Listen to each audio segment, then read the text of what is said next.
పెద్దిరెడ్డి నీకెంత కొవ్వెక్కిపోయిందంటే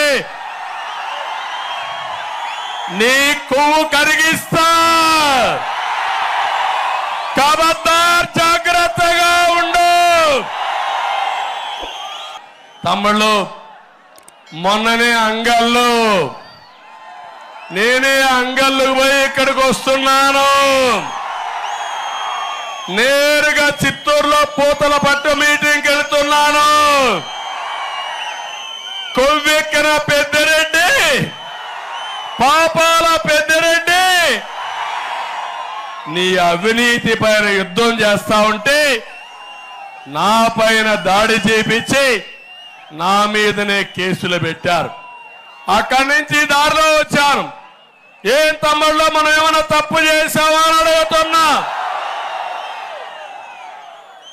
450 మందిని జైల్లో పెట్టారు. 800 పైన కేసులు పెట్టారు. ఏమనుకుంటున్నావు? ఖబర్దార్, నా మైండ్లో ఉంది,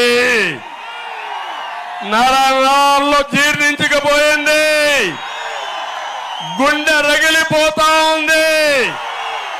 నా కుటుంబ సభ్యులకు జరిగిన అన్యాయం వదిలిపెట్ట నీ కథ తేల్చుకుంటా.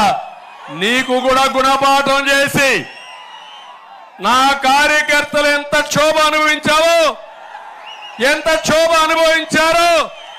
అంత క్షోభ నీకు పెట్టే బాధ్యత నాదని మరొకసారి హామీ ఇస్తున్నా.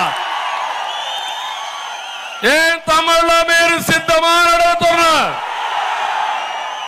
ధైర్యంగా ఉన్నారా అని అడుగుతున్నా. రోషం ఉందా అని అడుగుతున్నా. పౌరుషం ఉందా అని అడుగుతున్నా.